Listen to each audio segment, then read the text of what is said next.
Dans un voyage, ce n'est pas la destination qui compte, mais le chemin parcouru.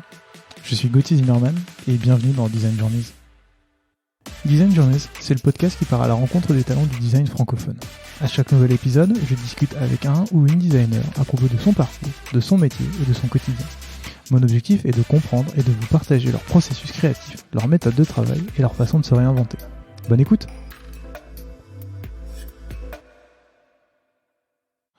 Bonjour Alexia. Bonjour. Bienvenue dans ce nouvel épisode de Design Journeys. Je suis très content de te recevoir. Est-ce que tu veux bien te présenter, histoire que tout le monde sache un peu qui tu es, s'il te plaît? Oui, bien sûr. Donc moi, c'est Alexia Dupré-Dohan. Je suis lead designer chez Preto. Preto, c'est le leader du courtage immobilier en ligne. Voilà. Ok, mais t'inquiète pas, on va parler de toi de toute façon. On va un peu rentrer dans ton parcours suivre ton parcours et voir un peu tout ce que tu as fait. Et du coup, la première question que je pose à tous mes invités, c'est comment t'en es venu à faire du design? Alors, comment j'en suis venue à faire du design? Il y a fort longtemps, quand j'étais encore au lycée, je faisais un bac S et je savais pas trop quoi faire de ma vie, comme à peu près tous les étudiants à cet âge-là. Et on avait la plateforme post-bac où il fallait faire ses vœux. Je voulais faire de la bio. Et puis, mais je savais pas trop si c'était vraiment ça que je voulais faire. Je voulais faire aussi du dessin. Je me suis inscrite en même temps que mes vœux en fac de bio à une prépa d'art qui n'était pas sur la plateforme bac machin. Et en fait, j'ai été prise. C'était prépa de Paris. Et je me suis dit, c'est cool, je préfère aller faire du dessin que d'aller faire de la bio. On sait jamais si ça me plaît ou pas. Et ça m'a bien plu. De fil en aiguille, j'ai fait plutôt Moi, là-bas, je voulais faire du design produit. Et en fait, j'étais... Quand tu dis du design produit, c'est du design du design d'objets. Du design d'objets, ok. Produit d'objets, ouais. Donc, mon rêve, c'était de rentrer à l'ENSI, par exemple. J'ai pas été prise à l'ENSI, mais j'ai été prise à l'ESAT d'Amiens, qui est une école spécialisée en graphisme et typographie. Et en fait, dans cette école, il y avait un collectif d'étudiants qui bidouillait un petit peu processing, Arduino et plein d'autres trucs de manière complètement autonome. Et je trouvais ça super chouette, mais il n'y avait pas de formation multimédia à proprement parler à Amiens. Du coup, je suis allée ensuite passer le concours des Gobelins pour me spécialiser en multimédia et design d'interaction. Et à l'époque, le diplôme s'appelait concepteur-réalisateur multimédia. Donc ça date un peu. C'est vraiment des termes qu'on retrouve plus du tout aujourd'hui. Mais c'était les prémices, puisque pendant mes études, en fait, sont sortis les premiers iPads, les premiers iPhones, et en fait, tout l'écosystème d'applications qui va avec. Ok. Hyper intéressant. Si on revient un tout petit peu sur l'école de graphisme, justement, les SAD, qu'est-ce que tu as appris là-bas? Qu'est-ce que ça t'a apporté? Et surtout, ensuite, qu'est-ce qui t'a donné en fait de partir dans le numérique? C'est vraiment ce que tu disais, un petit groupe qui travaillait sur le numérique à côté, ou c'était lié au fait que j'ai vu que tu avais fait un stage aussi en design graphique où tu as fait pas mal d'affiches, qu'est-ce que j'ai noté d'autres, de signalétique pour différents endroits. Est-ce que c'est parce que tu t'es rendu compte que ça te plaisait pas trop ou que tu voulais voir autre chose? Beaucoup de questions dans cette question. Ouais. J'avais plein de potes à l'école qui étaient vraiment meilleurs que moi en graphisme et j'avais une admiration totale pour eux parce que ça avait l'air tellement simple. Et moi, en fait, j'ai jamais eu cette facilité, on va dire, en graphisme, création pure. Par contre, je me retrouvais beaucoup plus dans les sujets, donc par exemple de signalétique, ou dans les petits cours qu'on avait d'HTML, CSS. Et ça me parlait vraiment. Et ça, pour le coup, j'étais la meilleure. Et je me suis dit, je vais plutôt faire ce qui me fait kiffer et je vais plutôt partir là-dedans. Et je vais aller chercher la formation qui va avec parce que le graphisme, ça m'a énormément appris. Tout ce qui est mise en page, typographie. D'ailleurs, mon conjoint est typographe. Donc ça m'est resté un petit peu dans mon quotidien. Mais forte de ce bagage-là, je préférais quand même partir sur l'interactivité. J'aimais bien tout ce qui était motion design. J'aimais bien tout ce qui était un peu des trucs où on touche on appuie sur un bouton et il se passe quelque chose. Et du coup, si j'ai bien noté, tu as fait un apprentissage chez Canal, c'est ça? Ouais, j'ai fait une alternance de 2 ans. Ouais. Donc ça, parce que la formation Gobelin, c'était en alternance. Et je suis restée 2 ans de plus après ça. Je pense que toi et moi, on s'est croisés. C'est vrai? Ouais, parce que j'ai regardé les dates et en fait, quand tu y étais, j'imagine, selon ce que j'ai lu, c'est que tu travaillais sur MyCanal à l'époque, c'est ça? Ouais, Canal Play, MyCanal. Ok, du coup, moi, j'étais l'équipe juste à côté. J'étais l'équipe qui s'occupait du site canalplus.fr. Ah, trop marrant. Voilà, c'est pour ça, en relisant et en voyant les dates, j'étais on a dû se croiser un moment ou un autre. Ah, peut-être bien la cafette, on C'est sait pas. possible, ouais, exactement. Et donc, du coup, Canal+, t'as bossé du coup sur, tu viens de le dire, MyCanal et Canal Play. C'était du coup les applications, le web, la télé connectée. Ouais, c'était beaucoup téléconnecté, donc TVI. Et ça, ce qui était hyper riche en enseignement, donc en restant 4 ans là-bas, c'est que là où la plupart des designers se disent, bon, il faut développer une application sur Android, sur iOS, à l'époque Windows, il y avait d'autres trucs.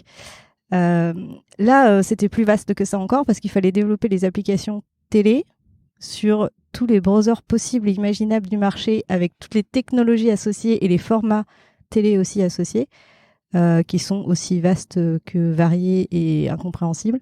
Donc ça allait sur les B-Box, sur la box Free, la box Apple, tout quoi. C'est intéressant parce que je crois que tu es la première personne qui a bossé dans cet écosystème-là, du coup, dans le podcast. Et je me pose la question, comment tu travailles et comment vous travaillez là-dessus? Parce que du coup, depuis l'open space, moi, je vous voyais des fois allumer la télé et tester des choses. Et je me disais, mais il doit y avoir, ouais, comme tu le disais, autant de possibilités qu'il y a de télé. Comment c'est possible de se dire, comment c'est possible de designer en fait pour autant de télé sans se planter? Comment bien faire? Comment bien réussir ça, sachant que en fait, il y a beaucoup de formats, il y a beaucoup de possibilités. Et c'était un énorme enjeu, je me souviens, un énorme enjeu business à l'époque de pouvoir justement être partout. Il y avait ce combat à l'époque énorme contre Netflix. Et donc, du coup, comment ça se passe? Ouais, complètement. Alors ça remonte un petit peu parce que Canal, j'étais là-bas de 2012 à 2016. 16.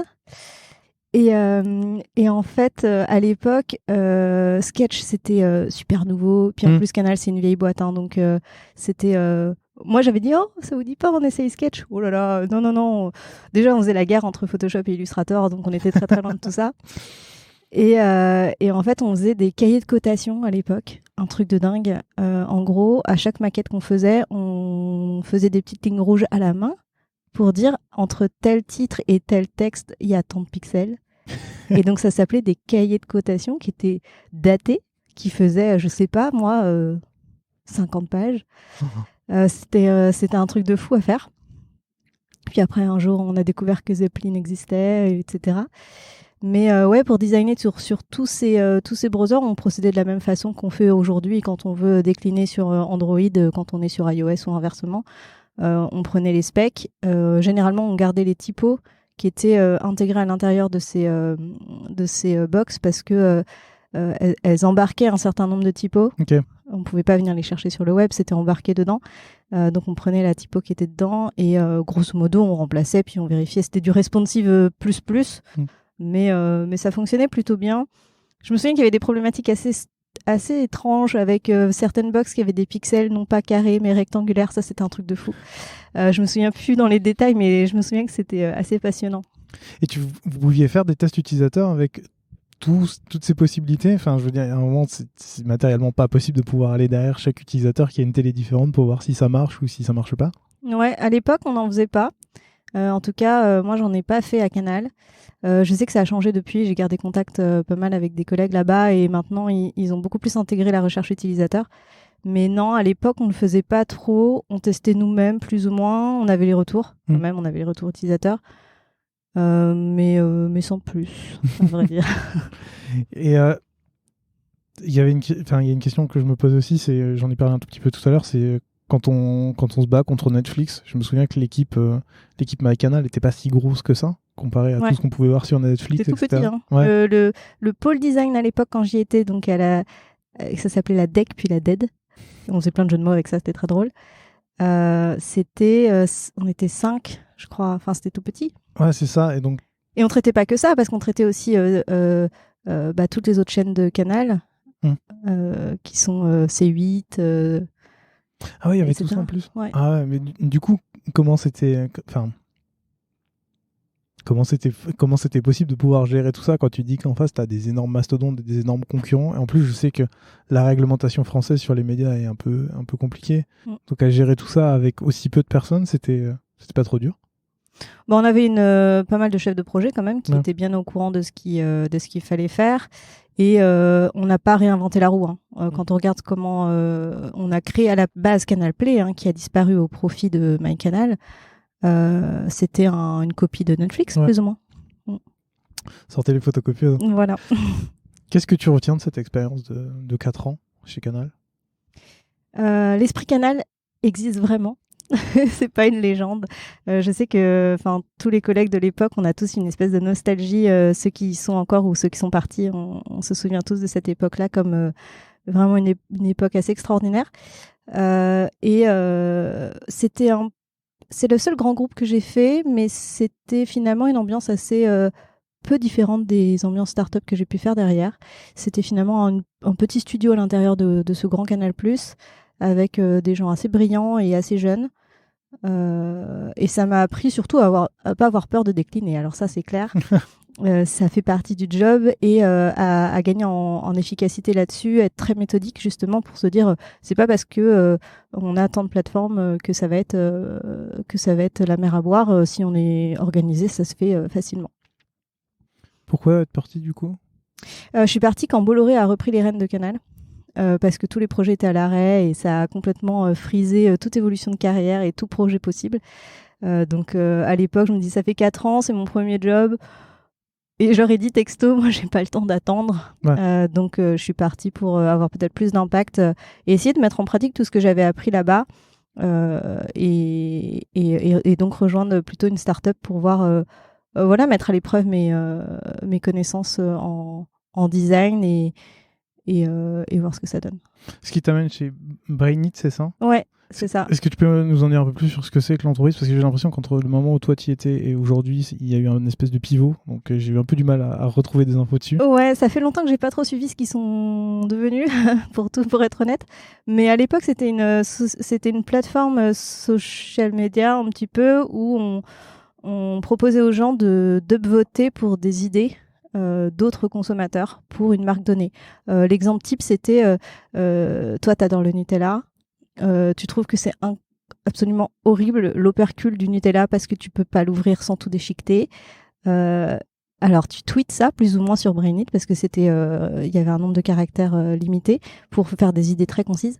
Et on attendait que la communauté dise « Oh, bah, moi aussi, ça m'embête un peu ce truc, je suis d'accord aussi. » Et en fait, ça faisait une force de proposition pour qu'ensuite, nos commerciaux aillent voir Nutella et disent « Regardez, on a plein de gens qui veulent co-créer avec vous des choses pour améliorer vos produits. Payez donc un petit quelque chose, vous aurez des idées et vous pourrez parler à une communauté déjà toute faite. » En fait, c'était une communauté clé en main. Ok. Et toi, tu faisais quoi là-bas ? Je suis arrivée au tout début. Et j'étais le premier designer. Je suis restée là donc un peu plus d'1 an et j'ai tout fait. J'ai tout fait la plateforme. Et ouais, j'ai un peu appris en marchant parce que j'avais jamais fait le métier de product designer à proprement parler puisque j'étais vraiment dans une équipe UI UX pluridisciplinaire à Canal. Et là, je me suis retrouvée toute seule à devoir défendre un peu mes convictions et à tester des choses par moi-même. Voilà, donc j'ai tout fait à ce moment-là. Et puis j'ai fait mon premier recrutement en fait, c'était plus ou moins mon remplaçant. Je m'entendais très très bien quand même avec l'équipe, donc je voulais pas partir en les laissant comme ça dans la nature. Et donc on a cohabité ensemble un certain nombre de mois et c'était super cool. Et alors, avant de te demander pourquoi tu es parti du coup, quand tu arrives comme ça dans une entreprise, premier designer, la boîte existait depuis longtemps ? Non, c'était tout balbutiant, c'était tout petit. Je sais plus combien on était moins de 10 au tout début. Ok. Et du coup, comment tu fais toi quand tu arrives pour exprimer tes idées, pour faire passer un peu tes idées ? Tu le disais, c'est la première fois que c'était product designer, mais comment tu fais pour insuffler un peu cette vision design ? Parce que j'imagine que tu avais un peu envie de faire ça aussi, de mettre en avant le design, tu disais que tu réfléchissais aussi à justement comment pousser tes idées et est-ce qu'il y avait de la recherche aussi ? Est-ce que tu allais voir aussi des gens justement pour voir quels étaient leurs avis sur la plateforme ?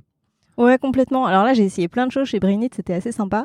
Et je me souviens que pour convaincre, il y avait le CTO qui était un peu sceptique sur ce que je pouvais présenter. Et c'était un peu la personne à convaincre pour moi. Et au final, je lui fais coucou s'il écoute le podcast un jour parce que vraiment, il m'a dit non mais c'est bon, t'as réussi à me convaincre au bout d'1 an. Et maintenant, après, il me faisait vraiment confiance. Mais je me souviens que pour réussir à l'avoir à ma cause, de temps en temps, j'avais trouvé un peu la parade et je me dis bon, il a pas l'air convaincu, je vais carrément écrire un article pour parler de mon idée. Et je me suis mis à écrire des articles sur Medium pour parler de mon idée. Donc, par exemple, je me souviens, je voulais absolument intégrer la search comme une entrée à part entière dans l'application et pas comme une barre de search comme on peut voir ailleurs. Et comme je voulais absolument trouver des bons arguments et faire un peu de recherche, je me suis dit, plutôt que de faire une presse comme ça, je vais carrément écrire un article. Comme ça, en plus, peut-être il y a des gens qui vont pouvoir commenter et me dire si je suis dans l'erreur ou m'orienter différemment. Et très vertueux, je l'ai un peu refait. Ça prend beaucoup de temps, mais je l'ai un peu refait sur certains sujets où j'avais du mal à convaincre. Et ben, écrire un article, je peux recommander aux gens de le faire. C'est à la fois bénéfique pour soi-même et en plus bénéfique pour la boîte. Et du coup, je vois bien la partie bénéfique pour soi-même. Moi aussi, j'ai déjà écrit des articles comme ça où tu t'expliques toute ta pensée et ça te permet d'un peu de tout aligner chez toi. Tu faisais quoi après cet article? Tu le partageais en interne et il le lisait et du coup, ça permettait là aussi d'évangéliser, on va dire. Exactement. Et puis souvent, la personne va lire l'article à un moment peut-être qui est plus opportun pour lui d'être perméable à ces idées-là plutôt que, je sais pas, dans une réunion où il a peut-être d'autres choses à faire plus tard. Et finalement, donner la possibilité aux interlocuteurs de s'imprégner des idées au calme, peut-être le soir chez eux ou ailleurs, ça leur permet d'être plus à l'écoute. Et donc je trouve que c'est plutôt pas mal. Tu as eu des retours justement sur ces articles un peu pour t'aiguiller ou de personnes qui pensaient comme toi ou... Pas sur cet article-là sur la search, je crois pas, mais sur certains articles, oui. Des fois, j'ai des commentaires qui me disent ah bah tiens, parce que j'ai fait des articles aussi sur des frameworks parce que j'adore ça, moi, trouver des moyens de travailler. Et donc j'ai fait quelques articles là-dessus et quelquefois j'ai eu des commentaires et c'est très sympa. Justement, on en reparlera tout à l'heure parce que tu as écrit des articles sur Preto et justement, j'ai envie de rentrer un peu dans le détail. Ouais. Pourquoi t'es parti du coup de Brainit? Je suis partie parce que le business model marchait pas super et je me voyais pas. J'avoue, j'avais peut-être un peu plus d'ambition et je voulais me frotter à une start-up plus scale-up finalement. Ce qui t'emmène chez Fox Intelligence, c'est ça? Fox Intelligence, absolument, qui à l'époque éditait, qui édite toujours, c'est faux ce que je dis, mais qui édite CleanFox, qui est un outil B2C d'acquisition pour permettre aux gens de nettoyer leur boîte mail facilement des newsletters indésirables ou alors pour se désabonner un peu plus rapidement. Donc ça, moi, c'était surtout pour ça que j'avais rejoint Fox Intelligence parce que je trouvais ça super fun. C'était un peu un truc à la Tinder et il y avait qu'un seul concurrent à l'époque, c'était Unroll.me qui venait des US. C'est vrai. Ah ouais, ça me renvoie loin. Mais oui, effectivement, j'ai essayé les deux produits. Et du coup, là-bas aussi, tu étais seul product designer ou il y avait d'autres product designers qui étaient déjà là Non, pareil, j'étais la première. Et donc, je travaillais essentiellement sur CleanFox au début. Et puis, progressivement, je me suis mis à travailler sur l'outil Fox Intelligence en tant que tel, parce qu'en fait, c'est un outil d'analyse de marché. Donc, il y avait une plateforme un peu analytics pour digérer toutes ces informations-là. Et c'était ça qu'on vendait. Donc, très formateur. Et c'était grâce à ça qu'ils déterminaient les emails ou rien à voir. En fait, le principe de Fox Intelligence, je sais pas si je dois le dire, les gens ils vont tous se désabonner sinon. Mais non, vas-y. Mais en gros, on dit voilà, tu télécharges CleanFox, tu l'installes sur ton téléphone. Tu vas donner l'autorisation à CleanFox de scanner ta boîte mail pour détecter toutes les newsletters. Comme ça va te remonter tous les boutons se désinscrire, se désabonner ou supprimer. Donc toi tu fais ça, hop, tu utilises l'appli pour faire ça, mais bon en réalité on a quand même lu toute ta boîte mail et surtout on a vu toutes les factures que tu as pu avoir d'e-commerce. Est-ce que tu as commandé chez Deliveroo? Est-ce que tu as pris un Uber? Est-ce que tu as pris, je sais pas, tu as acheté tant pour un panier de temps chez Sephora en ligne ou je sais pas quoi? Et derrière ça, Fox Intelligence scrape tout ça, anonymise les données. Attention, je rassure les gens quand même, c'était totalement légal, surtout que c'était la grande période de la RGPD, donc c'était hyper... c'est des sujets qui sont pas du tout pris à la légère par la boîte. Et en fait, ça permet de faire des parts de marché e-commerce sur toute la population qui utilise CleanFox, on essaie d'être la plus large possible. Ok. Et donc du coup sur CleanFox, je vois bien, enfin j'ai utilisé le produit comme tu le disais un peu à la Tinder, genre tu regardes ce que tu veux garder, ce que tu veux enlever, ce que tu sais pas, etc. Ça veut dire qu'ensuite, une fois quand t'es parti sur le gros produit, t'as fait aussi des produits analytics, tu as fait travailler sur ce produit-là en tant que designer? Exactement. Du coup, j'avais vraiment mes deux projets. J'avais mon projet CleanFox d'un côté et le projet Fox Intelligence de l'autre, qui était vraiment la plateforme B2B. Voilà, et donc mon temps se partageait là-dessus. Donc j'ai fini par recruter quand même un stagiaire qui a ensuite été embauché à la suite pour m'aider, parce que c'était quand même assez chronophage ces deux sujets-là. Même si du coup au bout d'un moment, CleanFox d'ailleurs on le mettait assez peu à jour parce que ça marchait très bien. D'ailleurs on avait un nombre d'abonnés monstrueux sur cette appli. Ouais, parce que j'imagine qu'en plus le produit, en fait, t'as pas trop de fonctionnalités à évoluer, puisque le but c'est juste des abonnés ou de garder. Exactement, donc c'était le gros du projet, c'était surtout que l'UX soit cool, mais surtout derrière que les scrappers soient à jour pour pouvoir lire les mails de manière automatique pour alimenter la plateforme. Et toi, jusqu'à maintenant, enfin jusqu'à ce moment-là, tu ne travaillais pas spécialement sur des dashboards d'analyse. Comment tu te formes pour justement développer ces compétences? Parce que faire un player, celui de MyCanal, celui de Netflix, etc., c'est beaucoup plus simple que de faire des tableaux, des analytics, etc. C'est clair. Comment tu te formes à ça? Comment tu évolues et comment tu prends un galon dessus? Ouais, c'était un peu dans la douleur. J'avoue que je faisais des itérations à n'en plus finir sur ces sujets-là. J'ai appris à faire beaucoup de benchmarks et à m'abonner à tous les services analytics possibles et imaginables qui n'ont pas l'air sexy comme ça, mais qui sont quand même hyper intéressants. Les designers qui arrivent à faire des outils SaaS et des outils de plateforme analytics et tout, pour moi, c'est des héros, quoi. C'est incroyable. Réussir à faire que ce soit beau, lisible, compréhensible pour tous, avec des millions de fonctionnalités de filtres et de tri, c'est incroyable. Donc quand même assez fascinant, j'ai beaucoup aimé. C'était finalement assez créatif, mine de rien. On n'a pas l'impression comme ça, mais c'est plus créatif que ça n'en a l'air. Et comment j'ai fait? J'ai fait. C'est comme ça qu'on apprend. Après, à Canal, j'avais eu 2-3 sujets RH de plateforme pour déposer ses congés. Un peu le PFIT d'avant, quoi. En mode très MVP. Hein. Et donc, je m'étais un tout petit peu frottée à ce genre de problématique. Et à Brainit, il y avait aussi une plateforme d'analyse pour suivre les communautés qu'on vendait aux clients, pour qu'ils puissent suivre le nombre d'idées qu'ils avaient, pouvoir les gérer, les supprimer, voilà. Tu as dit quelque chose d'intéressant, c'est que tu faisais beaucoup d'itérations. T'en faisais beaucoup, pourquoi? Parce que ça ne te plaisait pas, parce que quand tu le testais en interne, ça n'allait pas, parce qu'on te disait juste ça va pas comme ça.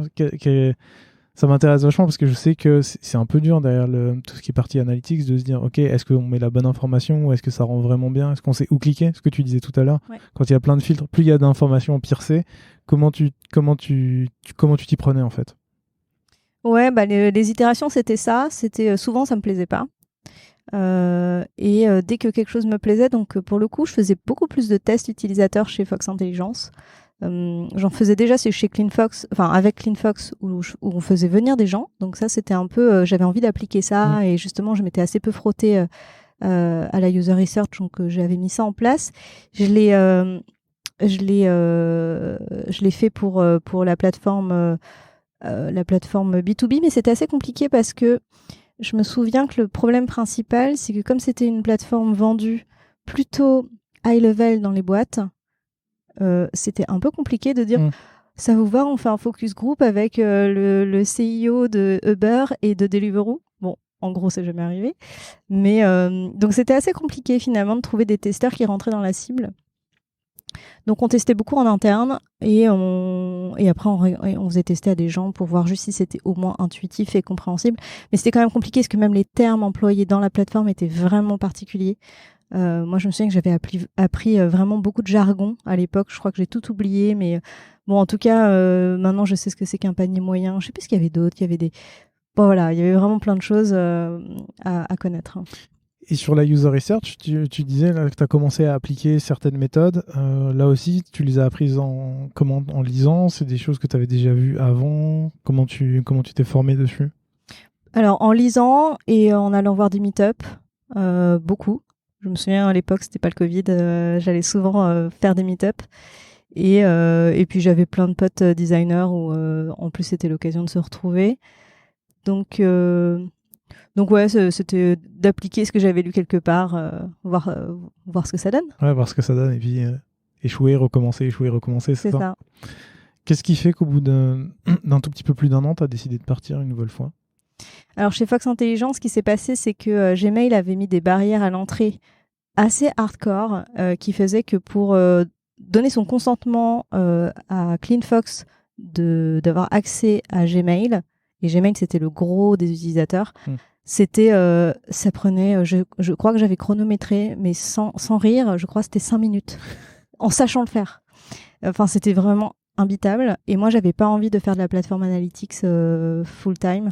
Du coup, je me voyais pas forcément grandir dans la boîte dans ce sens-là. Enfin, ça me faisait pas rêver. Donc, pareil, je suis partie en excellent terme avec eux. Je les adore toujours et vraiment, c'était très très cool au niveau de l'ambiance et tout. C'était top. Et j'avais appris vraiment beaucoup de choses. Mais ouais, j'avais envie de faire quelque chose d'un peu plus fun. Ce qui t'amène chez nos voisins, puisque là on enregistre chez Cardiologues et nos voisins, c'est PlayPlay. Ouais. Du coup, qui est un outil qui te permet de créer des vidéos pour les réseaux sociaux, c'est ça? J'ai peur d'être un peu réducteur. Ouais, réseaux sociaux et marque employeur. Enfin, oui, c'est pour la. Oui. Et là aussi, première product designer? Alors, ils avaient fait un premier MVP de leur plateforme avec un freelance, je crois, qui était détaché et qui était venu travailler pour eux. Donc, oui, je suis arrivée, j'étais toute seule. Et je suis restée toute seule tout le temps que je suis restée là-bas. Je suis pas restée très très longtemps chez PlayPlay. Mais ouais, c'était un peu mon kiff de se dire tiens, je vais essayer de designer, de me frotter au design d'un outil de création.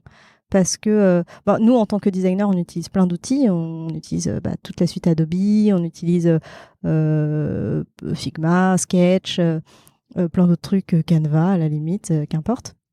Et c'est assez... déjà, on est familier de ça. Et puis, de se dire, bon, c'est vraiment une grosse différence de dire je design un service, donc les gens viennent pour faire quelque chose, mais ils viennent tous un peu pour la même chose, plutôt que de dire je te donne un outil et tu peux faire plein de trucs avec. Et donc ça, c'était vraiment très excitant. Et puis ça me faisait revenir un peu sur le côté média où j'avais déjà un petit peu la nostalgie de Canal peut-être qui revenait en me disant ah c'est vrai, c'était bien la vidéo. Et là-bas, pareil, tu t'occupes du produit, enfin de tout ce qu'il y a à faire en fait. Ouais, de tout ce qu'il y a à faire. Donc c'était la V2, je crois, à l'époque. Et donc on a tout refondu. Et c'est vraiment là que j'ai appris le product design à proprement parler. Puisque donc moi je travaillais avec Pauline Marolles qui est VP Product là-bas et qui m'a vraiment inculqué les bonnes manières pour mener un projet dans le bon sens, par quand on commence, comment on le suit, qu'est-ce qu'on doit regarder et comment est-ce qu'on itère de manière efficace. Donc ça, c'était très très formateur. C'est intéressant parce que quand tu dis vous avez fait la V2, enfin tu as travaillé sur la V2, moi j'imagine toujours, tu commences par un site, tu as un freelance qui bosse dessus, tu lances le produit et là tu dis on va faire la V2. Et dans ma tête, il y a toujours un petit peu est-ce que vous allez tout refaire d'un coup? Est-ce que vous allez refaire brique par brique, etc.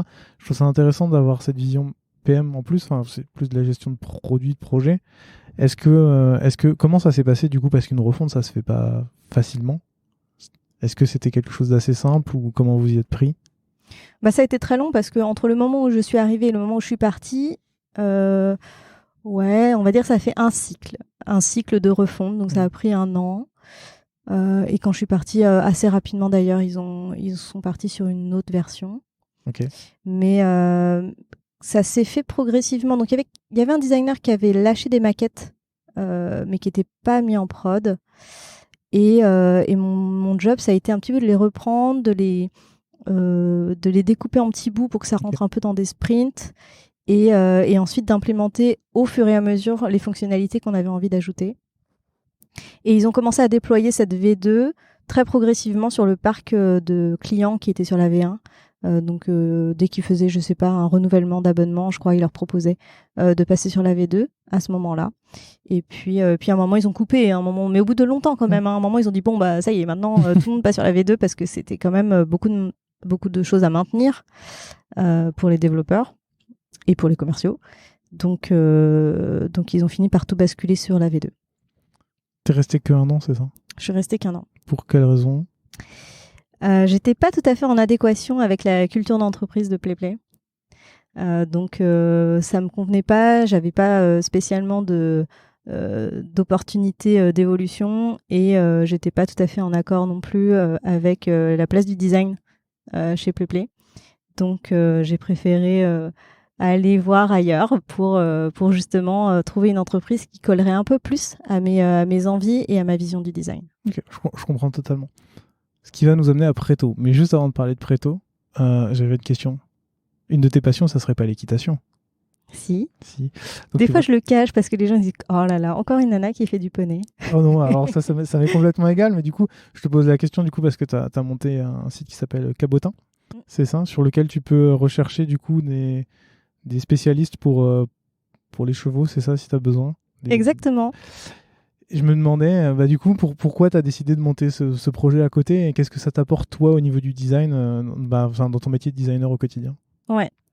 En fait, c'est un side project. Donc, effectivement, moi, je suis cavalière, j'ai mon propre cheval et je suis designer. Et honnêtement, si vous tapez, les sites les plus consultés sur le web en France dans le milieu équestre, c'est une véritable catastrophe. On est dans les années 2000 et encore. Les 3/4 des choses, c'est encore sur des forums et t'es pas à l'abri de tomber sur un site où c'est carrément une page PDF. Enfin, c'est vraiment hardcore. Et en plus, le monde équestre, comme tout sport de niche, enfin tout sport et toute niche, c'est très profond et très vaste en termes d'univers. Et Google lui-même sait pas vraiment faire la différence. Si tu cherches un centre équestre sur Google Maps, ça va être très difficile pour Google de faire la distinction entre un centre équestre, un élevage, une pension pour propriétaire. Enfin, c'est trop subtil.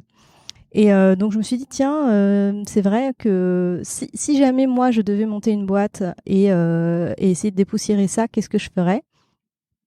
Et donc est né Cabotin en side project en me disant voilà, je vais tout faire un peu de A à Z, autant le community management que le code du site, pour me frotter finalement vu que je travaille avec plein de monde, plein de parties prenantes tous les jours avec des développeurs, le marketing, finalement j'apprends des choses, mais je les mets jamais en pratique. Et je me suis dit essayons de mettre en pratique pour voir si j'ai bien compris et si ça marche vraiment. Et même le SEO, enfin tout finalement.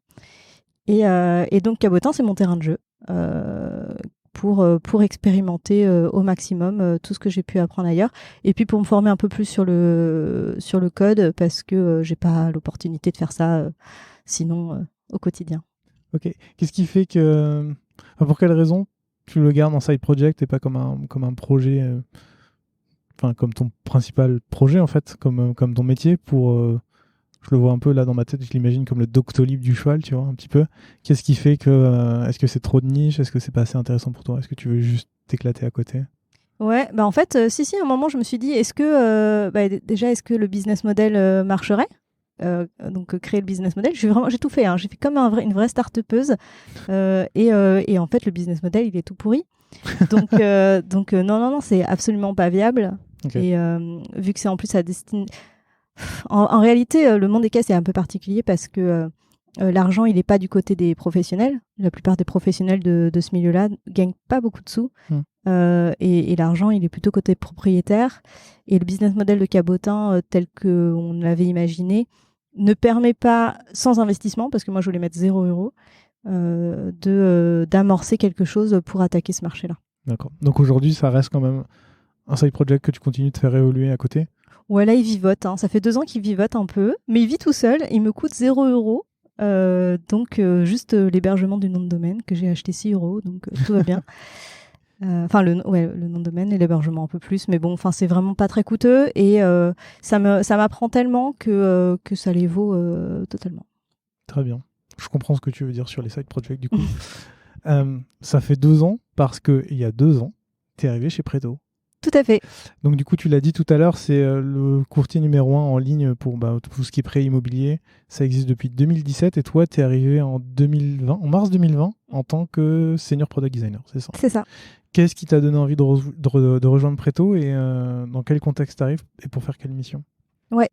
Alors déjà, ce qui m'a énormément séduite chez Preto, c'est la genèse finalement de cette start-up où ça fait partie des rares entreprises qui très rapidement, à sa création, s'est dit on va embaucher un designer senior. C'était pas moi.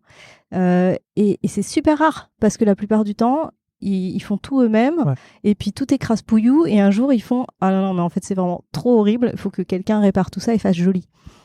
Ce qui est déjà une conception du design. Là pas du tout, ils ont pris tout de suite un senior designer qui venait de chez Doctolib donc voilà, qui avait déjà un gros bagage derrière lui pour voilà, commencer à faire les choses tout de suite très bien. En mettant l'UX tout de suite au centre des préoccupations. Donc ça déjà, je me suis dit, tiens, les fondateurs, ils ont une culture design qui fit beaucoup plus à ce que moi j'imagine vis-à-vis de, par exemple, justement, j'étais en pleine crise chez PlayPlay par rapport à ce fit de culture. Donc ça m'avait beaucoup plu et en apprenant que donc Anthony partait, que j'avais rencontré en meet-up, je me suis dit allons voir. Le pré-IMO, bon, j'avoue, à l'époque, ça paraissait un peu obscur, mais j'étais en train de me dire que je voulais acheter un appartement. Donc ça tombait un peu à pic. Ce qui m'a permis d'ailleurs de tester Preto un peu en situation réelle, puisque je les ai appelés pour obtenir mon prêt, mais j'avais déjà pris un autre courtier et à l'époque je ne savais pas. On ne peut pas cumuler les courtiers, sachez-le. Prenez Preto et pas quelqu'un d'autre. Voilà.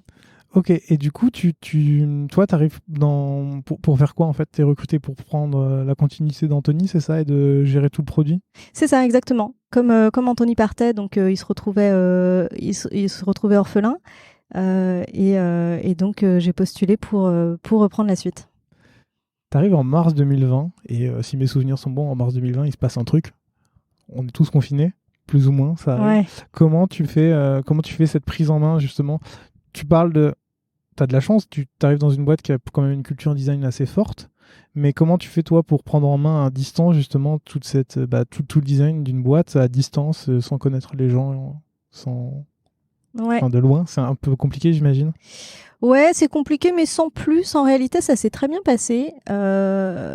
Pour le coup, le relationnel après tout se fait très facilement. Enfin, j'avoue, c'est une boîte où les gens sont tous sympas, globalement, vraiment. Donc moi, je suis arrivée, j'ai eu la chance quand même d'arriver 15 jours avant le confinement. Ce qui m'a quand même permis de rencontrer un peu en vrai mes collègues, pas longtemps, mais quand même un petit peu. Et ensuite, donc, on s'est tous retrouvés chez nous. Et je me suis attelée en fait à faire l'inventaire des écrans de Preto. Ok. Et c'est comme ça que j'ai appris et que j'ai pris en main l'outil parce que c'est un service qui est très vaste avec énormément de possibilités. Là, les arbres de décision chez Preto, c'est vraiment hardcore. Tout le monde a des projets différents avec des profils emprunteurs différents, donc ça peut vraiment être très très complexe. Et en fait, personne n'est expert en crédit IMO pour quelqu'un qui a un PTZ mais qui habite tout seul et puis qui, enfin, je sais pas, personne connaît. C'est impossible de tout savoir, et même aujourd'hui, hein, évidemment, je connais pas tout. Mais c'est comme ça, en tout cas, que j'ai commencé à comprendre comment l'outil était fabriqué et quelle était un peu la valeur derrière ça. J'ai une question là-dessus. J'ai déjà utilisé Preto aussi quand je cherchais un appart. Et j'ai parlé avec Anthony il y a 3 ans, 2 ans maintenant, quand j'étais dans une autre boîte où justement nous aussi on avait des arbres de décision, mais c'était pour créer son entreprise, c'était pour choisir quel type d'entreprise tu devais avoir, etc. Bref, comment je vois Preto, pour moi c'est un tunnel dans lequel tu dois juste valider, enfin dire tes choix, dire si tu es tout seul, si tu es en couple, combien tu gagnes, etc. Puis après rentrer des documents pour ensuite avoir un courtier au téléphone. Est-ce que j'ai une vision un peu restreinte du produit ou est-ce que le produit Preto tel que toi tu travailles dessus, c'est uniquement cette partie-là? J'imagine qu'il y a des back-office aussi derrière. Qu'est-ce que c'est le produit Preto en fait? Ouais. D'ailleurs, des fois en interne, on se demande si Preto c'est un produit ou un service. Moi, je suis plutôt côté service. Je pense que Preto, c'est pas un produit, justement, c'est pas un funnel unique où tu dois dire ce que tu fais. C'est plus une expérience et un service qu'on te donne. La promesse de Preto, c'est de se dire le prêt immobilier, t'en as pas fait, probablement. Ou alors t'en as fait un, mais bon, c'est quand même pas super limpide de comprendre comment ça fonctionne. Et on va t'aider.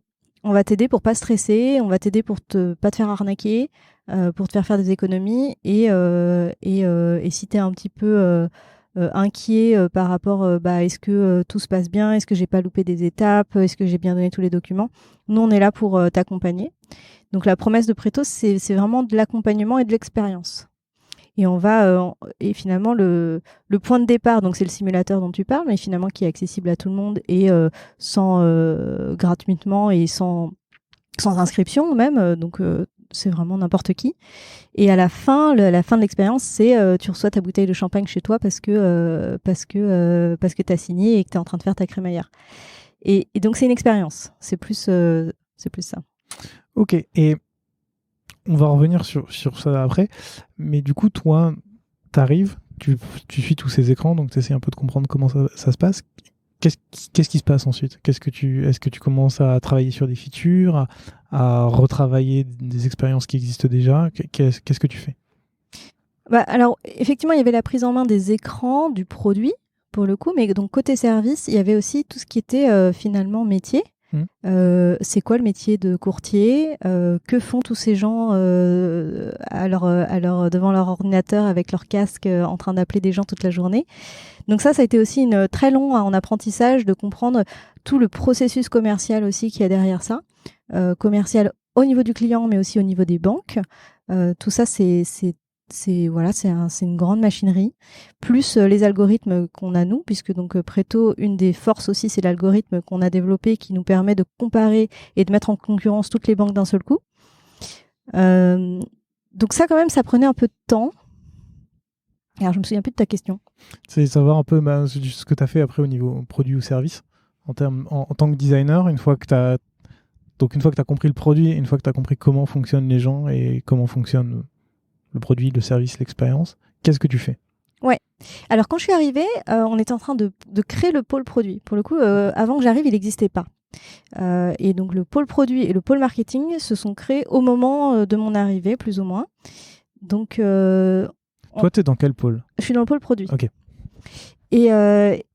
Et Emmanuel Belliti, donc, qui est Head of Product, et il était arrivé peut-être 2 mois avant ou 3 mois avant moi. Donc pareil, lui aussi, il était en pleine phase d'apprentissage et de compréhension des sujets. Et il avait fait cette première partie un peu de compréhension aussi des pain points, des axes d'amélioration possibles, des axes stratégiques possibles. Et quand je suis arrivée, il m'en a fait part et on a regardé ensemble un petit peu aussi tout ce backlog qui traînait parce qu'Anthony est parti et ils ont eu un moment de flottement assez long quand même sans designer. Donc il y avait quand même des sujets qui s'étaient un peu accumulés. Et très rapidement, on a essayé de flaguer quels étaient les moments de l'expérience les plus déceptifs pour les utilisateurs. Et donc un de mes premiers gros projets chez Preto, ça a été de travailler sur l'attente post-envoi banque, ce qu'on appelle. Donc c'est au moment où tu as signé ton mandat avec l'expert. L'expert commence pour le coup à ce moment-là seulement parce qu'il a enfin l'autorisation à envoyer ton dossier chez les banques. Et ensuite, les banques, elles répondent quand elles veulent, plus ou moins. Donc, ça peut prendre du temps. Et les gens sont très stressés pendant cette période-là. Et il a fallu comprendre un petit peu qu'est-ce qui générait ce stress, quelles sont les croyances de ces gens, quelles sont leurs attentes et comment est-ce qu'on peut les aider dans cette période un peu difficile de l'expérience pour que ce soit plus transparent, moins anxiogène et leur donner un peu des solutions pour pallier à ce manque d'information qui parfois ne vient pas de nous. Et du coup, vous êtes allé voir les utilisateurs? Vous les avez contactés pour savoir qui ressentaient, comment ils étace, c'est ça? Ouais, donc chez Preto, on fait quand même beaucoup plus de user research que dans toutes les boîtes que j'ai pu faire avant. Et on va renforcer d'ailleurs ce pôle-là. Donc interview de gens. En plus, ce qui est bien, c'est que pour le coup, on a plein d'axes pour pouvoir les contacter, autant par les experts crédits que par les bizdev, que par les emails. En fait, on peut facilement avoir accès à cette base d'utilisateurs. Donc ça veut dire que toute l'entreprise en fait est au service de la user research. C'est pas quelque chose sur lequel vous allez vous battre, par exemple, pour essayer de demander au bizdev ou au courtier de récupérer du feedback, récupérer des retours utilisateurs. Tout le monde est derrière ce même objectif. Tout à fait. Et d'ailleurs, à Preto, c'est une des boîtes, j'ai jamais vu ça ailleurs en tout cas, mais quand tu es embauché chez Preto, pendant 15 jours, tu ne travailles pas. tu fais un onboarding Préto, où en gros, tu vas rencontrer un peu tous les grands pôles Préto avec les gens associés qui vont te dire qu'est-ce qu'ils font, comment fonctionne Préto, c'est quoi les valeurs de Préto. Mais ça prend 15 jours. Hein. Et puis, c'est des journées intensives de 9h à 18h non-stop. Et moi, j'anime un module qui est justement sur l'expérience Préto. Et je l'ai vraiment axé sur le côté, c'est pas parce que tu es un expert crédit courtier, c'est pas parce que tu es au marketing, c'est pas parce que tu es au back-office que tu n'as rien à faire pour l'expérience utilisateur. C'est tout le monde a un rôle et un impact fort sur finalement l'expérience Préto. Donc c'est pour ça que je parle vraiment d'expérience et pas de produit. Parce que moi je peux pas savoir forcément au niveau du discours commercial quand le mec décroche et puis je sais pas juste avant il s'est fait larguer par sa copine, tu peux pas envoyer chier ton client quoi. Et puis en plus chaque client c'est un nouveau client qui pour la première fois fait un crédit finalement. Faut rester empathique. Toi c'est peut-être ton 500e crédit, mais pour lui c'est le premier et il joue toute sa vie. Et ça, c'est hyper. J'essaye vraiment de leur transmettre cette idée-là que voilà, chaque nouveau client, c'est quelqu'un qu'il faut accompagner pour la première fois. Alors, j'ai 2 questions. La première, c'est sur cette partie de service. Une fois que tu as fait cette introduction, est-ce que toi, tu continues de suivre on va pas dire chaque personne de la boîte, mais comment tu fais ce suivi pour s'assurer que l'expérience elle est délivrée et elle a la même qualité tout au long de l'expérience. Est-ce que le service est homogène partout? Comment tu fais ça? Alors au niveau du produit en lui-même, ça c'est un peu plus facile parce que donc on gère nos écrans, on regarde ce que font les gens. Au niveau de la relation entre l'expert et son client, là, ça va être plus compliqué parce qu'il y a aussi tout l'art commercial. Et ça, moi, je vais pas pouvoir m'immiscer spécialement dedans, à part sensibiliser à l'empathie. Et comment tu fais ça? Donc, il y a cet onboarding-là avec ce module. Et ensuite, on donne accès à tous les collaborateurs de Préto à des channels Slack de remontée de feedback, autant pour améliorer le process, pour améliorer le produit ou pour remonter des insatisfactions ou des satisfactions clients. Et ça, moi, je le lis tout le temps. Justement, ça tombe bien, c'était la deuxième question que j'avais. Comme on a un peu abordé la user research et que tu as parlé justement de toutes les équipes qui remontent les feedbacks, ces feedbacks-là, dans des channels Slack, ok, je comprends très bien, ça remonte, tu peux les lire. Comment tu fais ensuite pour on va dire les cataloguer, les ranger et surtout les retrouver ensuite quand tu en as besoin? Comment ça s'organise? Parce que c'est simple d'envoyer le feedback, mais comment après tu l'utilises? Ouais, bien sûr. Sur Slack, il y a un plugin Product Board. Donc moi, j'utilise Product Board pour concaténer et ranger tous ces feedbacks-là dans des grands groupes d'idées donc similaires. Ça, c'était une bonne pratique que j'ai appris chez PlayPlay pour le coup, où on faisait beaucoup ça, de remonter les besoins features et se dire voilà, il y a une personne qui a vraiment demandé très très fort telle fonctionnalité et puis en fait il y en a 12 autres qui ont demandé très gentiment une fonctionnalité. L'idée c'est de se dire grâce à Product Board on sait que 12 ça vaut quand même mieux que 1 même s'il parle fort et donc ça j'ai voulu le refaire chez Préto et ça fonctionne très bien parce que donc quand on fait des pitchs de batch parce qu'on travaille en batch chez Préto, moi, je peux très facilement envoyer un lien en disant voilà, pour ce projet-là, d'ailleurs, pour appuyer mon propos, voici les 50 insights clients qui ont été remontés ces derniers mois et qui parlent de ce problème.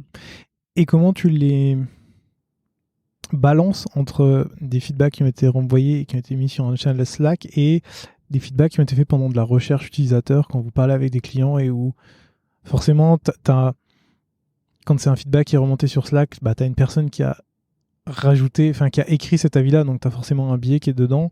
Quand tu fais de la recherche aussi, mais tu captes plus facilement ce que t'as dit l'utilisateur directement. Comment vous balancez en fait un peu entre les deux? Est-ce que les deux types de feedback sont mis au même endroit, valent la même chose? Oui, globalement, je range les deux dans Product Board. Après, le plus difficile finalement pour moi, c'est quand ce sont les customer care qui remontent les feedbacks. Parce que parfois, ils vont dire voici un feedback, ça, on en a beaucoup. Alors, ça, on en a beaucoup, ça veut dire soit 10, soit 50, je sais pas. Donc là, je suis un peu obligée de reboucler avec eux pour dire à quel point c'est critique et à quel point ça vous prend du temps de gérer ces d'insatisfaction. Donc ça, c'est plutôt sur ça que je suis vigilante. Après, que les insights viennent d'une user research ou d'un feedback spontané, bon, je les mets quand même à la même valeur, même si je me doute bien que si la personne a fait l'effort d'écrire son feedback, c'est qu'il y en a 10 derrière qui ont pensé la même chose et qui l'ont pas fait. Ça marche. Avant de reparler de ton équipe et de comment vous fonctionnez, tout à l'heure, tu as dit que quand tu es arrivé, le pôle produit était en train de se construire, le pôle marketing aussi. Et un an après ton arrivée, en février 2021, vous faites un rebranding avec l'agence Social Club. Je voulais savoir un peu, toi, en tant que product designer, quel était ton rôle dans ce rebranding, si tu en as eu un? Oui, tout à fait. Bah oui, parce que donc avec mon background de graphiste, vu que je suis quand même restée 4 ans à Amiens en design graphique, j'ai gardé quand même à cœur ce côté identité visuelle, design global. Donc j'ai vraiment insisté pour être mis dans la boucle. Et puis en plus, c'était un rebranding qui allait forcément impacter très fort la plateforme et donc l'UI de la plateforme. Donc c'était pour moi un prérequis. Enfin, je pouvais pas me dire une agence lambda va pondre une créa et il va falloir que je m'y plie pour tout le reste de ma vie. Non. Donc non, je voulais participer pour voilà, être une interlocutrice comme les autres sur ces sujets de rebranding. Et comment tu t'es... Qu'est-ce que tu as fait en fait? Je vois bien la partie graphic design de ton expérience, de tes études, mais comment tu as intégré ça à la partie product design? Comment tu as travaillé avec l'agence pour t'assurer que ce que eux proposaient pouvait fonctionner d'un point de vue produit? Est-ce que c'est eux qui faisaient tout le produit, vous proposiez quelque chose et vous adaptiez? Est-ce que vous bossiez avec eux pour récupérer ce qu'ils vous donnaient pour l'adapter au produit? Comment ça se passait? Ouais.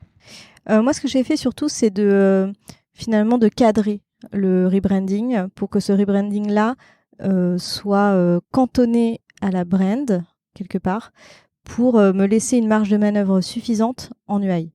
Pour me dire, c'est finalement les guidelines qui seraient données par Social Club sont des guidelines de charte graphique, donc qui sont facilement intégrables à de l'UI.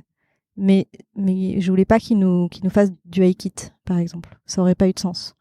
Donc mon rôle, c'était plutôt sur ça et aussi, un petit peu d'être en accord aussi avec l'image qu'avait Preto à l'époque et l'image que je m'en faisais et l'expérience utilisateur telle qu'on la vendait à l'époque, même si ça évolue, mais ça c'est normal.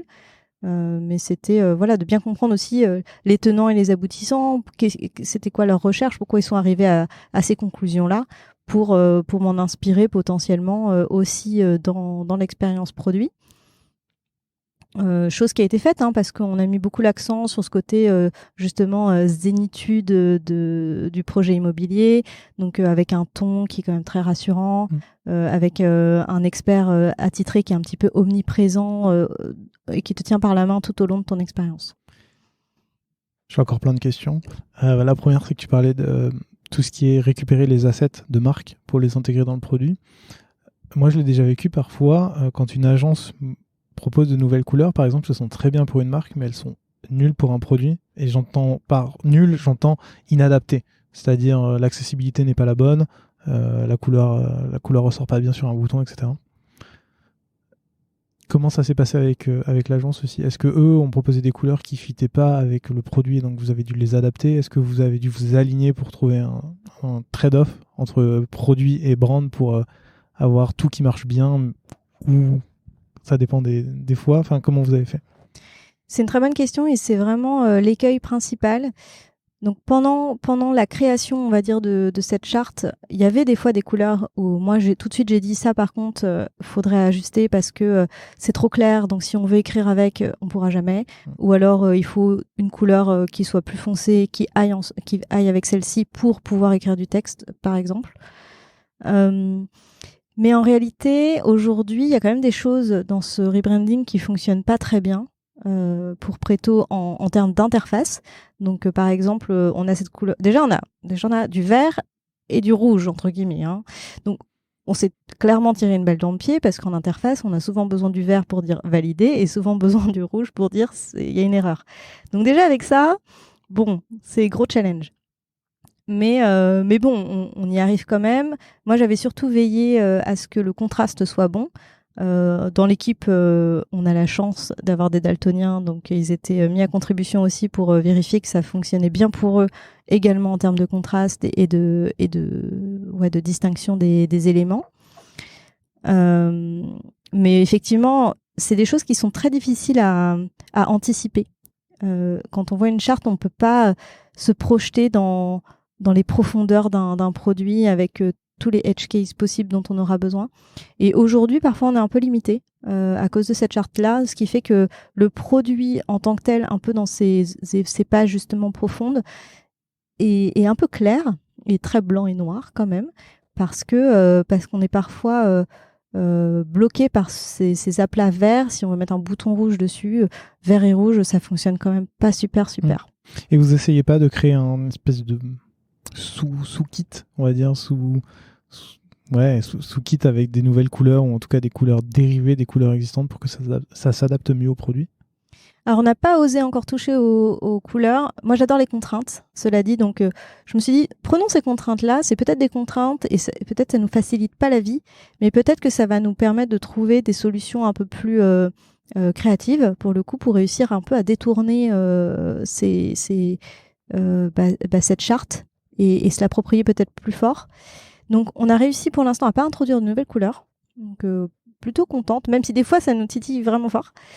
Et par contre, c'est plus dans leur utilisation qu'on va être plus créative pour se dire, du coup, on sait que ça fonctionne pas bien. On va peut-être inventer finalement un système graphique qui n'avait pas été anticipé par l'agence, mais qui fonctionne bien dans le produit. Tu penses à quoi? Pour avoir un exemple? En exemple, il y a des couleurs qui étaient vraiment pas très utilisées, qui étaient présentes dans la charte graphique, mais peu utilisées. Et au contraire, il y avait des couleurs qui étaient très utilisées dans la charte graphique que nous, on n'utilise pas. Le rouge rose foncé, par exemple, est très peu utilisé sur la plateforme parce qu'il fait trop warning. Là où le gris clair était très peu utilisé dans la charte et où nous, on l'utilise beaucoup. C'est un petit exemple. Vraiment, j'ai pas de trucs qui me viennent en tête d'inventions dont on est particulièrement fier. J'ai peut-être pas trop pensé. Mais en tout cas, on y arrive bien. On s'est bien approprié la charte. La deuxième chose dont tu as parlé tout à l'heure, c'est du fait que l'agence ne vous propose pas un UI-kit. Si je ne me trompe pas, vous aviez déjà un design system à l'époque, c'est ça? Oui.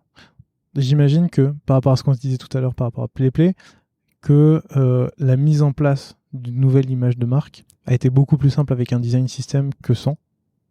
Comment vous y êtes pris? Je sais que tu as écrit un article dessus, oui. Et je mettrai le lien dans la description pour les gens qui veulent le lire dans le détail, mais est-ce que tu peux nous dire un peu... Je sais que dans le monde merveilleux du design system, tu changes un truc, ça change partout et ça marche bien, ce qui n'est pas vraiment le cas tout le temps. Comment vous avez adapté justement le design system à la marque, comment vous l'avez fait évoluer, etc. Ouais, ça commence à remonter là, il faut que je me souvienne de ce que j'ai écrit dans l'article. On y allait très progressivement. En fait, on travaille beaucoup avec les développeurs front, évidemment, qu'on a intégré également dans ce rebranding très tôt pour qu'ils puissent donner leur avis. Ils étaient aussi très attachés déjà à l'image, à l'identité de Preto telle qu'elle avait été, parce que la plupart des devs qui étaient là au moment du rebranding étaient déjà présents au tout début de Preto. Donc c'était quand même très important qu'il y ait de l'adhésion. Pour moi, l'adhésion à une marque, ça commence avec les collaborateurs avant de faire de l'adhésion plus marketing. Et donc on a essayé de trouver des moyens de faire évoluer le design system. Donc il y avait le design system Figma d'un côté et le design system Dev de l'autre, qui était pas sur Storybook à l'époque, mais qui était une page dédiée où ils avaient mis tous leurs assets. Et de se dire comment est-ce qu'on peut intelligemment migrer une partie de la charte graphique déjà. Donc c'était pas de l'UI à proprement parler, parce que si c'est juste appeler telle fonte à la place d'une autre, pour moi c'est pas de l'UI, c'est juste on a changé la typo et on vérifie que ça n'a pas tout cassé, parce que la graisse, la chasse va être différente, ça peut peut-être casser des choses. Mais donc on y allait très progressivement en disant aussi là dans la nouvelle charte on a moins de couleurs qu'avant. Donc on a fait un tableau pour essayer de se dire, si on devait remplacer cette couleur par la nouvelle, comment est-ce qu'on veut faire? Et on a mis un système de tag dans la console qui permettait en fait de lier une feuille de style, pour faire schématique, soit la feuille de style, on va dire, on l'avait appelée Legacy, donc avec l'ancienne charte de Préto et la nouvelle. Et en fonction du petit code qu'on pouvait mettre dans la console, on pouvait switcher. D'accord. Et comme ça, on a fait de la recette un peu en live, sans que personne le voie, parce que personne s'amuse à changer ce genre de choses dans les consoles, pour vérifier déjà que si on voulait très rapidement changer uniquement la charte graphique, donc type aux couleurs, hein, grosso modo, est-ce qu'on est capable de le faire en moins d'1 mois? Et ben oui, on l'a fait en moins d'1 mois. Ok, après j'imagine qu'au fur et à mesure vous avez implémenté ou modifié les composants. Après, ce qui était très long, donc il y a eu le changement d'illustration aussi, donc là c'était un peu de travail aussi, mais c'était pas le plus long. Et finalement, ce qui nous prend encore du temps, et encore aujourd'hui, hein, c'est la migration des nouveaux composants et la création de nouveaux composants, parce que bon, on fait à la fois de l'itération produit et en même temps du rebranding. Donc bon, il faut faire un petit peu des choix pendant les batchs, de dire bon, là pendant ce batch, est-ce qu'on en profite aussi pour mettre à jour ce composant ou pas? Des fois pas, et puis des fois oui. Ok, on en parlera encore après. Il y a 2 derniers points sur lesquels j'aimerais bien revenir par rapport à ce rebranding. La première, c'est on a beaucoup parlé du coup des devs, de l'agence. Comment ça s'est passé aussi de la collaboration avec le marketing et la communication, comment en fait tu faisais passer tes idées, comment eux faisaient passer les leurs pour qu'il y ait une homogénéité marque-produit et que tout le monde s'entende bien autour de ça. Ouais. Bah, le plus important pour moi, c'est que chacun connaisse bien aussi son champ d'application. Moi, on va dire, je suis vraiment côté produit. Je vais pas aller m'aventurer plus que ça côté communication, parce que déjà, je suis pas compétente pour le faire. Et par contre, j'ai un œil graphique que, pour le coup, personne à l'époque, après Préto, n'avait. Donc sur ça, par contre, j'étais un peu plus tatillonne, parce que je considère que, de par ma formation, j'étais plus légitime à dire si une composition graphique était qualitative ou pas.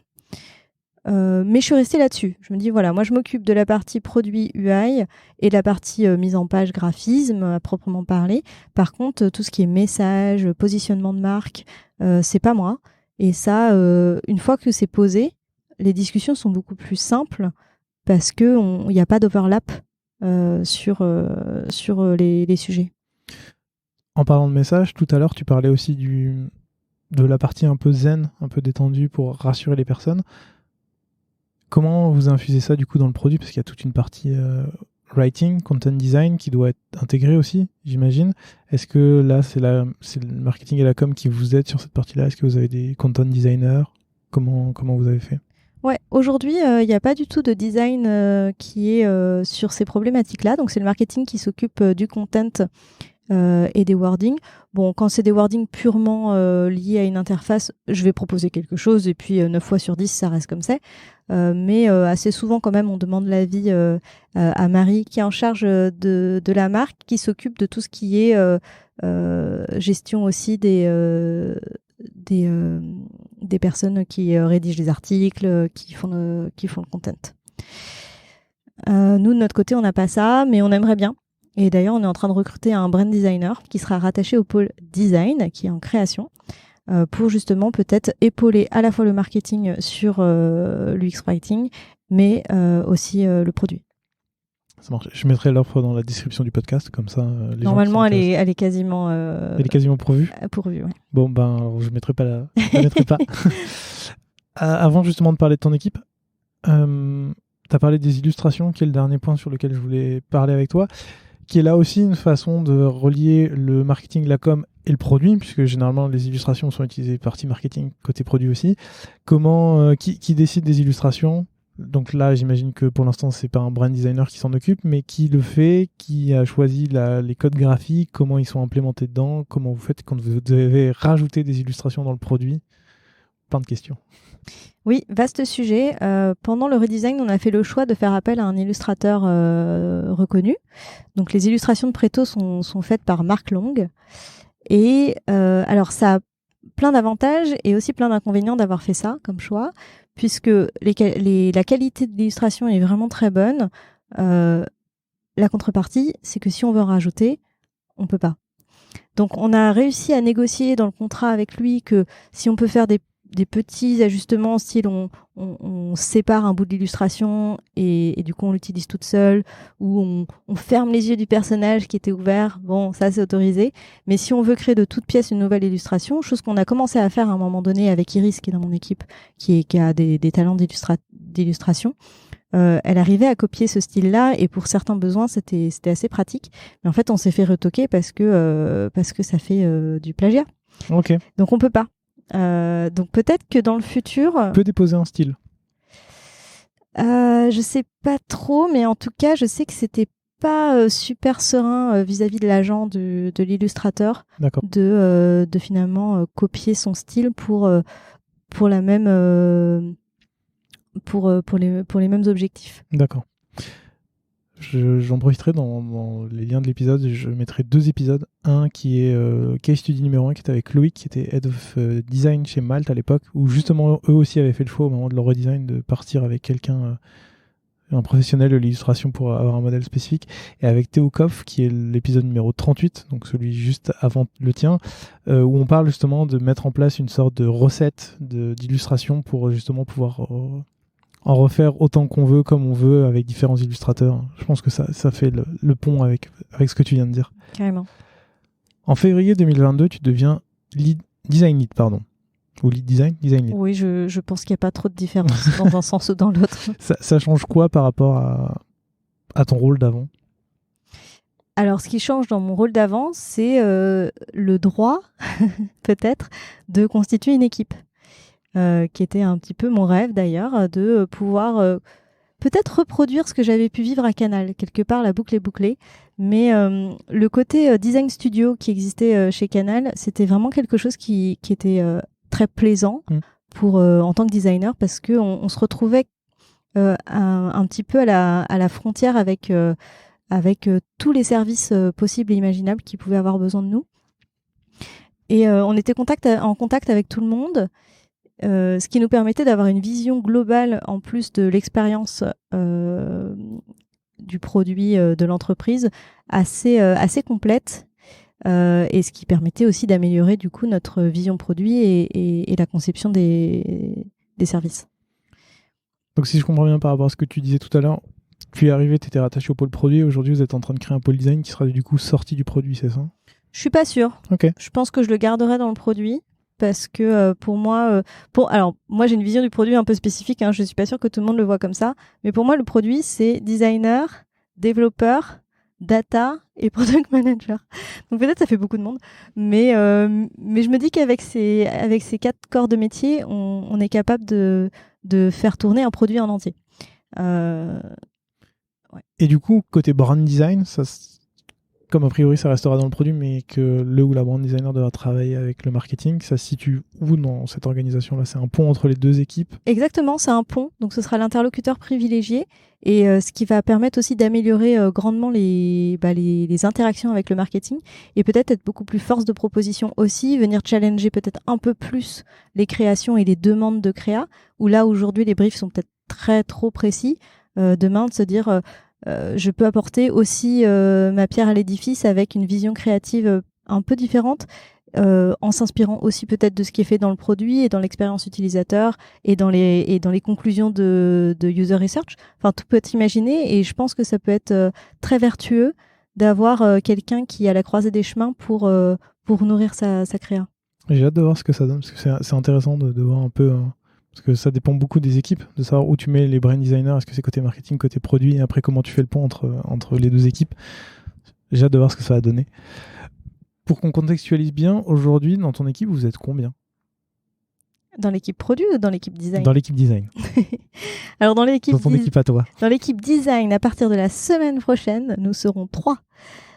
Puisque nous avons une stagiaire user researcher qui va arriver la semaine prochaine pour justement mettre en place, donc construire finalement cette culture user research qu'on n'a pas vraiment encore chez Preto. Donc on commence par un poste de stagiaire pour voir déjà comment est-ce qu'on peut l'intégrer à notre façon de travailler, quels sont les sujets qui s'y prêtent bien, avec qui, dans quel contexte, dans un batch ou pas dans un batch. Enfin, il faut qu'on construise tout ça, et comme on ne sait pas le faire, on commence tranquillement. Et puis, à l'issue de ces 6 mois, on verra comment on a réussi à implémenter ça dans Preto et pour pérenniser probablement le poste. Du coup, la troisième personne est product designer aussi? Non, alors du coup, j'ai pas répondu à la question. On est 2 product designers, Iris et moi, et Louise qui nous rejoint en stage, en user research. Très clair. Du coup, vous êtes une petite équipe à l'heure actuelle à travailler sur le produit? Pour l'instant, on est une toute petite équipe. Ça fait combien de temps que vous êtes 2 du coup? Et ça fait un peu plus d'1 an qu'on est 2. D'accord. Du coup, aujourd'hui, d'habitude, j'ai pour question de... Enfin, je m'intéresse beaucoup un peu à ce qui est méthodo, les process pour savoir un peu comment c'est organisé. Vu que vous êtes 2, est-ce que tu peux nous expliquer un peu, vous, aujourd'hui, quels sont vos rituels et vos process qui sont, je pense, différents de tous les invités que j'ai eus dans Design Journeys, parce que chaque fois, c'est des grosses équipes où il y a au moins 6 personnes. Et donc, du coup, c'est un peu plus imposant. Comment vous faites? Et je sais que tu as écrit aussi un article dessus, par exemple, sur les design reviews. Ouais. Comment vous faites tout ça? Comment vous organisez? Comment c'est structuré? Oui. Alors, plusieurs fois, j'ai créé des channels design team, ce qui n'a absolument aucun sens puisqu'on n'est que 2. Donc, au final, on finit toujours par se parler juste nous 2. Mais en termes de rituel, on a réussi à mettre en place quelque chose qui se veut scalable. En fait, on a toujours réfléchi nos interactions en imaginant qu'on serait quand même plus nombreux in fine. Donc, on a par exemple une synchro design tous les lundis matins à base de croissants et de café pour s'organiser sur Float. C'est Float ? Oui, je dis pas de bêtises, c'est Float. C'est le planning en fait de la semaine où on se dit rappelle-moi, est-ce que tu es là toute la semaine, est-ce que tu as des vacances, est-ce que je sais pas quoi, et ce qui permet déjà d'avoir une overview de en gros la semaine, combien de temps on a pour des tâches de delivery, des tâches de production pure, des tâches de recherche. Donc on fait ça, c'est un peu si on devait penser interface, c'est un peu le zoning de la semaine, quoi. On a ça, et ensuite, une fois qu'on s'est synchronisé là-dessus, on va dépiler un peu les tickets qu'on a sur Asana, ce qu'on travaille sur Asana, pour savoir un petit peu en détail qu'est-ce qui va nous occuper la semaine. Donc on fait ça. Tous les 15 jours, on fait un one-one ensemble pour parler de tout et de rien, savoir s'il manque rien. Je lui demande aussi un feedback à Iris sur ses manques peut-être de management, puisque pour moi, pareil, hein, j'apprends tout et j'apprends aussi à être manager. Donc je lui dis, voilà, si te manque des choses, si j'ai pas été assez complète sur quelque chose ou trop présente, c'est le moment de me le dire. Donc les échanges sont très naturels et ça se passe super bien. Et du coup, vous avez aussi des design reviews, c'est ça? Ouais, et donc plus dans le côté opérationnel avec l'équipe, tous les 15 jours, on met une design review, on essaye de ne jamais y couper. Alors, parfois, on est obligé de la supprimer en cas de vacances, mais c'est vraiment des cas exceptionnels où, quoi qu'il en soit, un jour, on essaye de présenter chacune un projet à toute l'équipe produit. Et parfois, on invite même des gens un peu extérieurs. On peut inviter des gens du marketing ou des gens qui pourraient être potentiellement impactés ou intéressés par le sujet. D'accord. Pour montrer où est-ce qu'on en est dans un projet. Souvent, c'est un petit peu au début d'un projet, au moment du shaping, de savoir quelles sont les solutions possibles à un problème et quelles sont nos premières pistes. Pour que tout de suite, si les développeurs nous disent stop, ça va être impossible à faire, ou ça va être dur à faire, mais ça m'excite tellement que je vais le faire quand même. Donc c'est un peu le bon moment pour en parler. Et pour le petit picto que je mets pour les design reviews, c'est des petits gants de boxe, parce que c'est toujours un peu le moment où on va essayer de défendre ses idées et son point de vue, mais toujours avec le framework de j'aime, je voudrais et attends, c'est I would, I want et je vais retrouver. C'est pas je me questionne. Et oui, I wonder, c'est ça.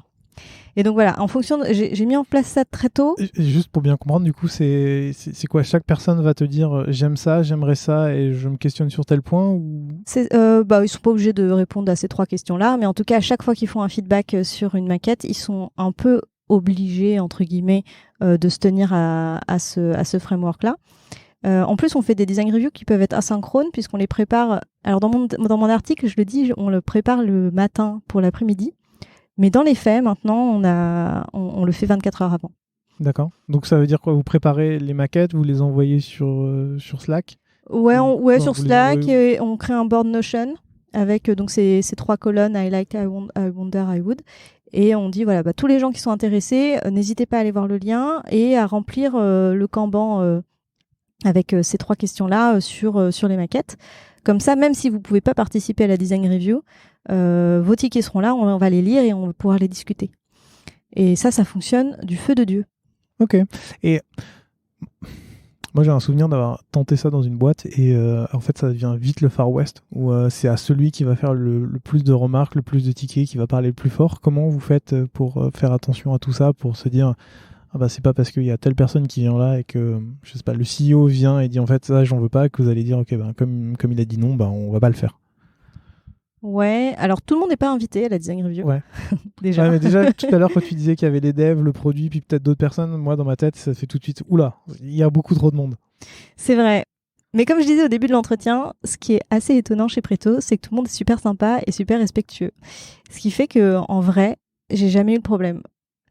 J'ai jamais eu le problème de personnes avec des personnalités trop fortes, qui voudraient trop écraser ou trop donner son avis, parce qu'il y a personne comme ça chez nous. Ça paraît complètement bisounours ce que je raconte, Non mais mais c'est vrai. ça me choque pas non plus. Enfin, moi aussi dans ma boîte et, tout le monde arrive avec des feedbacks. On est sur un process un tout petit peu différent, mais c'est plus dire qu'est-ce qui va pas, là où j'ai des questions et des trucs qui ont rien à voir, mais c'est à peu près le même process. Et en fait, oui, il y a un côté très bienveillant, même si le mot est ultra galvaudé, mais très bienveillant de se dire en fait, on travaille pour nos clients, pour nos utilisateurs, et donc en fait, on va chercher à faire le mieux pour eux et pas à se dire ah oui, moi j'aime pas cette couleur. De toute façon, le j'aime pas n'existe pas dans le framework. Ouais, nous, c'est je n'aime pas car. Tu dois quand même justifier pourquoi tu.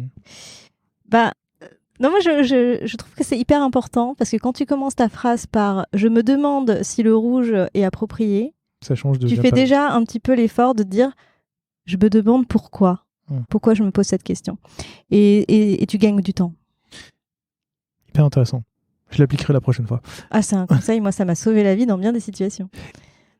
Et justement, du coup, une fois que vous avez tous ces feedbacks-là, que ça soit en asynchrone ou en synchrone, après vous les récupérez, vous retravaillez les maquettes. Il y a un sujet que j'aimerais bien te poser, c'est est-ce qu'il y a un moment où vous êtes juste entre designers pour vous assurer que les maquettes répondent bien au design system, que c'est bien, que c'est propre, que ça atteint les standards de qualité que vous voulez avoir, pour être sûr que l'interface ne dépende pas du designer qui va la designer. Oui, alors on est on fait très attention à respecter le design system. À chaque fois qu'on veut rajouter un composant qui n'existe pas, pour le coup, on se ping l'une l'autre sur Figma pour dire voilà, j'ai besoin de ça. Est-ce qu'on le fait? Est-ce que ça rentre? Est-ce qu'il n'y avait pas d'autres solutions? Et de toute façon, on travaille finalement tout le temps ensemble avec Iris parce que magie de Figma oblige. Maintenant, il y a même le système audio sur les maquettes. Enfin, nous, on adore, on teste tout. Enfin, moi, j'adore ça en tout cas. Donc, de temps en temps, je vais voir ce qu'elle fait. Et puis, je commente. D'ailleurs, je pense qu'on est les seuls designers au monde où parfois, on n'utilise même pas les commentaires de Figma, mais on commente directement en texte sur la maquette. Oh, waouh! Et c'est très drôle. Je m'attendais à ce que tu me dises que vous utilisiez la fonction de chat. Il y a une fonction de chat? Il y a une fonction de chat. Ah bah, je savais pas. Et ben voilà. Alors c'est un peu embêtant pour les utilisateurs français parce que le raccourci marche pas, parce que le clavier n'est pas adapté. Mais tu pourras regarder dans les raccourcis quand tu fais un clic droit, tu peux faire un chat et donc tu peux taper directement et tu as une petite bulle de chat et qui suit ta souris. Un peu comme sur FigJam. Ah, ouais, parce sinon on utilise les commentaires qui pointent un endroit. Oui, c'est ça, mais après si tu veux faire coucou, tu mets le chat. D'accord. Voilà. Ah, ouais. Je te laisserai essayer demain. Non, moi je prends le design system, la graisse la plus grosse, et je fais coucou Iris, qu'est-ce que tu penses de ça? Et on efface au fur et à mesure. En vrai, c'est assez drôle, mais c'est surtout quand juste on fait une petite remarque qu'on n'a pas forcément envie que ça fasse une bulle, qui reste archivée pour toujours, que tout le monde le voit. Des fois, c'est juste parce qu'on a envie de discuter toutes les deux. Je comprends. J'avais une dernière question pour toi. Récemment, vous avez sorti une pub télé. Oui. J'ai vu qu'elle était aussi en homepage sur le site. Est-ce que toi, dans ton rôle de designer, tu as un peu travaillé aussi là-dessus, ou c'est quelque chose qui a été laissé au marketing et à la communication Ouais, ça pour le coup, c'est purement marketing communication. Très bien. J'essaye de changer un peu mon format de fin d'épisode. Et avant de te demander les ressources que tu pourrais nous recommander, est-ce qu'il y a une question à laquelle tu t'attendais que je ne t'ai pas posée? Ou une question que tu aurais voulu que je te pose? Ah. Tu me prends au dépourvu du coup, parce que j'ai pas réfléchi à ça. Ouais, je sais. En même temps, tu connais pas mes questions à l'avance. C'est vrai. Moi, je suis venue un peu la fleur au fusil en me disant, de toute façon, je répondrai à tout. Non, pas spécialement. Pas spécialement. Non. Très bien. Du coup, est-ce que tu as des ressources à nous recommander? Ouais, donc j'ai réfléchi un tout petit peu avant de venir. Donc au niveau des bouquins, moi je sais qu'il y a un bouquin, je tanne un peu tout le monde dans mon équipe pour que tout le monde le lise. Ça s'appelle The Power of Moments. C'est un livre qui est assez connu quand même et qui parle un petit peu de la recette pour faire des expériences inoubliables, qu'elles soient produits, services, dans la vie réelle ou numérique. Et c'est un bouquin qui m'a tellement inspirée que je crois que j'ai surligné les 3/4 du livre, parce que je surligne et je corne les pages quand il y a des trucs qui m'intéressent. Ce bouquin-là, il est tout corné et complètement vert et jaune. Très très inspirant et très facile à mettre en œuvre au quotidien, à appliquer. Donc si vous voulez savoir ce que ça veut dire Feel the Pits et Build the Peaks, je vous invite à lire ce livre c'est un peu le mantra du bouquin, de se dire voilà, dans une expérience utilisateur, il y a des moments de creux et c'est ça qu'il va falloir réparer en premier. Et par contre, tu peux construire des moments extatiques et ça, tu peux aller... Il n'y a pas de limite pour rendre les gens heureux et que ce soit incroyable. Donc très très inspirant et vraiment, je l'ai lu il y a 2 ans et j'y pense, mais tout le temps en fait, tout le temps. Ça fait partie de ma vie maintenant. Donc il y a ce bouquin-là qui est clairement celui qui m'a le plus inspiré. Et ensuite, donc comme mon copain est typographe, on a je sais pas combien de bouquins de typo à la maison. Je me suis dit je vais en prendre un pour le ramener là. Et je suis tombée, d'ailleurs je l'avais jamais vu, mais hyper cool. En fait, l'Imprimerie nationale a imprimé un petit bouquin pour expliquer le bon usage typographique de tous les signes et de tout le matériel typographique qu'on a à disposition. Donc dans quel cas utiliser les capitales, dans quel cas utiliser l'italique, les noms propres, quels espaces devant, bon ça tout le monde connaît, quels espaces j'espère, devant les 2 points, les points-virgules, etc. Les listes, tout. Et c'est un beau petit bouquin que je vous invite à lire et à feuilleter parce que si vous vous posez la question un jour de est-ce que j'ai bien fait d'utiliser l'italique à cet endroit-là, vous saurez à quoi ça sert. En fait, l'italique, c'est pas juste pour faire joli. Ok, ça je vais le rajouter à ma liste, c'est sûr, pour le voir, parce que c'est un des problèmes que j'ai. Est-ce que tu en avais d'autres ou c'est tout? En bouquin, non. Et sinon, en ressources web, peut-être que la majorité des gens qui nous écoutent connaissent. Mais Growth Design, si vous connaissez pas, c'est juste trop dingue, quoi. Déjà dans le format et puis ce qu'on y apprend, c'est hyper cool. Eh bien, je rajouterai tout ça en description pour les gens qui sont intéressés. Dernière question, si des auditeurs ou des auditrices veulent te contacter, on les renvoie vers LinkedIn, une autre plateforme, ton mail? Ouais, LinkedIn, c'est le plus simple. Hein. Ok, très bien. Écoute, je mettrai aussi le lien de ton LinkedIn dans la description. Et puis, si les gens veulent te contacter, ils te contacteront. Avec plaisir. Écoute, merci beaucoup, Alexia, pour ton temps. C'était très intéressant. Beaucoup. Et puis, à très bientôt. À très bientôt. Merci pour l'invitation. Avec plaisir. Merci d'avoir écouté cet épisode jusqu'au bout. Si vous l'avez aimé, n'hésitez surtout pas à vous abonner sur votre application de podcast préférée. Vous pouvez aussi mettre 5 étoiles sur Apple Podcast, c'est ce qui m'aide le plus à faire découvrir l'émission. À très bientôt.